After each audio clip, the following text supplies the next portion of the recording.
Je m'appelle Stéphane Duvier, j'ai 46 ans et à l'heure actuelle, je suis à la rue. Ça fait 1 an et 2 mois. Les hébergements d'urgence sont assez chaudement peuplés, on va dire. Toi, ton barda que tu mets en dessous en espérant qu'il n'y ait personne qui vienne te voler pendant la nuit. Les difficultés principales rencontrées par les gens de la rue sont effectivement l'hébergement et principalement par grand froid, parce que tous n'ont pas des abris. Le problème, la difficulté des centres d'accueil, c'est qu'ils sont très vite pleins.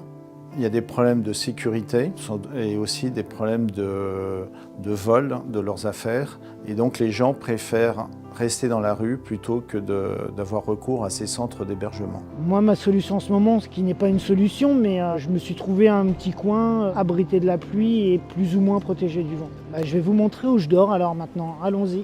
Un jour, le Covid est arrivé et les restaurants ont fermé, ce qui fait que se retrouvant sans paye, malheureusement, on n'arrive plus à payer son loyer, ce qui fait que on se retrouve à la rue.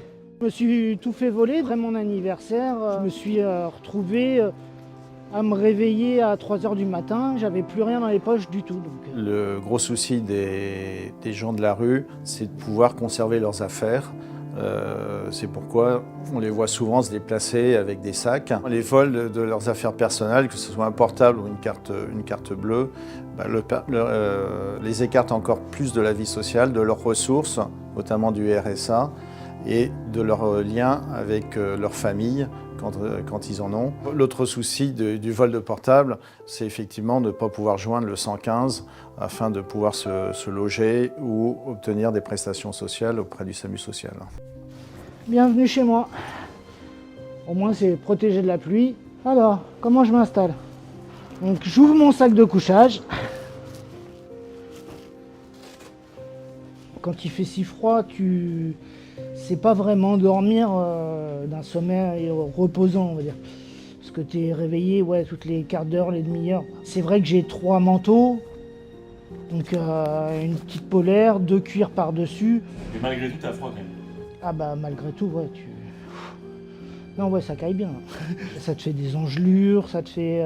Bien évidemment, il y a des bleus partout sur les hanches, sur les cuisses.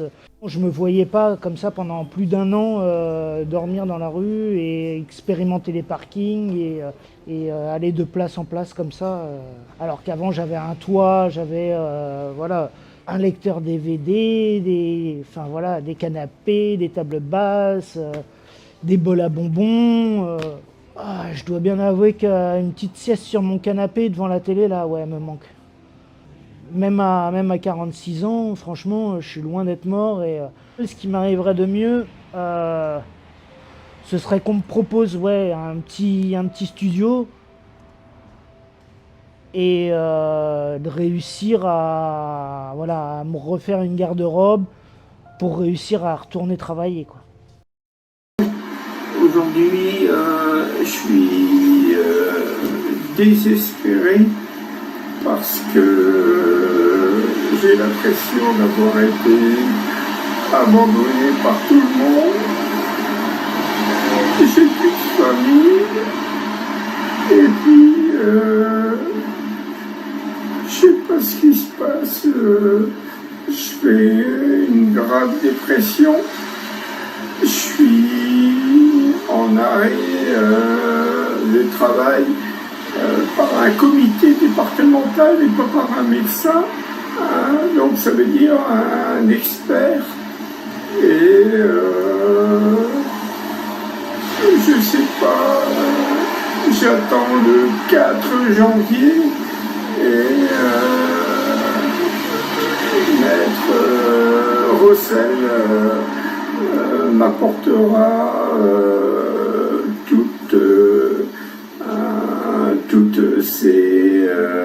toutes ces recettes pour que je puisse redémarrer dans la vie ou mourir. Et il est mort dans un hangar.